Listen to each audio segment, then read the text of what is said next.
আচ্ছা, তাহলে আমরা আলোচনা করছি। আপনারা মুসলমান, আমরাও মুসলমান দাবি করি, হ্যাঁ? অতএব এই দুইটার মধ্যে আমাদের খুব মিল আছে। তাআলাউ ইলা কালিমাতিন সাওয়াইন বাইনানা ওয়া বাইনাকুম। আমরা এই বিষয় নিয়ে আলোচনা করছি। আমরা কোন জায়গাটায় ডিফার করছি? আমরা কিন্তু কুতর্ক করা, আরেকজনকে হারানো, এই জন্য আমরা বসি নাই যে আমি আপনাকে হারাবো, আপনি আমাকে হারাবেন, খুব মজা পাবো, এটার জন্য বসি না। আমরা বসছি, আমরা আলোচনা করার জন্য বসছি। আমাদের দুইজনের মধ্যে কোন জায়গা থেকে পার্থক্যের সূচনা সেটা আলোচনা করতে আসছি।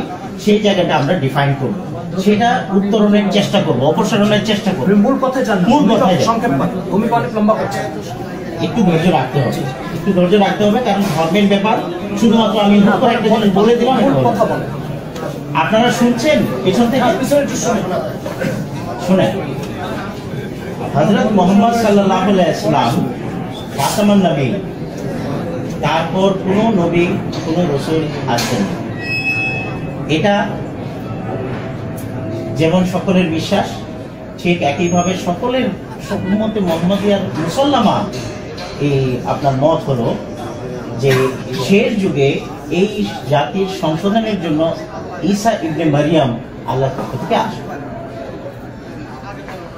বুখারী শরীফে আছে কাইফা আনতুম ইযা নাযালা ইবনে মারিয়াম ফীকুম ওয়া ইমামুকুম মিনকুম। আরেক বর্ণনা আছে ওয়া আম্মাকুম মিনকুম। মুসলিম শরীফে আর বুখারী শরীফে মিলিয়ে এটা আছে। তার মানে তোমাদের অবস্থা কেমন হবে যখন ঈসা ইবনে মারিয়াম তোমাদের মধ্যে অবতরণ করবে? এটা রাসূলুল্লাহ সাল্লাল্লাহু আলাইহি ওয়াসাল্লাম। তার মানে রাসূল আকরাম সাল্লাল্লাহু আলাইহি ওয়াসাল্লাম খাতামুন নবীয়্যিন হওয়া সত্ত্বেও শেষ যুগে মুসলমানদের সংশোধনের জন্য একজন আল্লাহর নবী এবং রাসূল প্রয়োজন। এটা সকলে বিশ্বাস করে।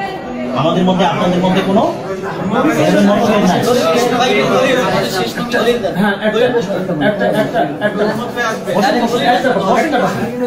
বসেন না, বসেন, আমি বলি আর বসেন না। আপনি বই নিয়ে দাঁড়িয়ে এই যে কথাটুকু বললাম যে শেষ যুগে মুসলমানদের একটা পয়েন্ট নিয়ে আমরা আগাবো। আপনি বসেন, বসেন না। আমি যে যে কথা বলবো এর মাঝে যদি আপনাদের মধ্যে কোনো অমিল থাকে সাথে যদি বলে ফেলবেন, ঠিক আছে? দীর্ঘ করবো, কারণ ধর্মের কথা আমি এত জানতে পারছি। দীর্ঘ করবো, একটু মনোযোগ সহকারে শুনতে হবে, কারণ আপনি যে প্রশ্নটা করেছেন মৌলিক প্রশ্ন, এই প্রশ্নটা অনেক মৌলিক। এইটা যদি ক্লিয়ার হয়ে যায় তাহলে কিন্তু আর কোনো প্রশ্নের অনেক বিষয় আছে। কিন্তু এটা আপনি যেটা করেছেন খুবই গুরুত্বপূর্ণ প্রশ্ন, এবং এটা মুসলমানদের ইমানের প্রশ্ন। তারপরে বলেন হযরত ঈসা আলাইহিস সালাম, হযরত ঈসা আলাইহিস সালাম যিনি আল্লাহর নবী এবং আল্লাহর রাসূল, তিনি শেষ যুগে মুসলমানদের উম্মতকে সংশোধনের জন্য, উম্মত মুহাম্মদিয়ার সংশোধনের জন্য আসবেন। এটা মুসলিম উম্মতের বিশ্বাস। যদি আপনাদের কারো দ্বিমত করা থাকে বলেন।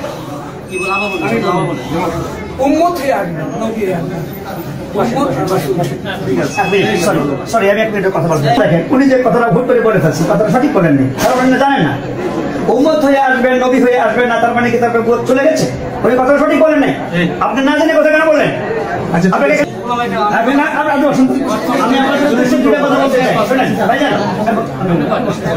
আমি আপনাদের উদ্দেশ্যে কথা বলতে চাই। আপনারা এখানে মুসলমানও আছেন, আহমদীরাও আছেন।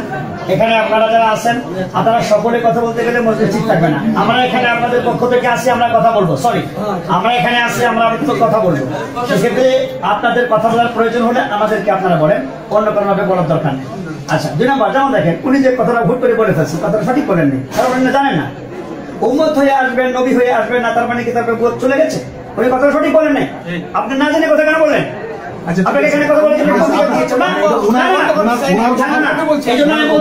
আপনারা কথা বলবেন না কাইন্ডলি। আপনারা কথা বললে না জেনে কথা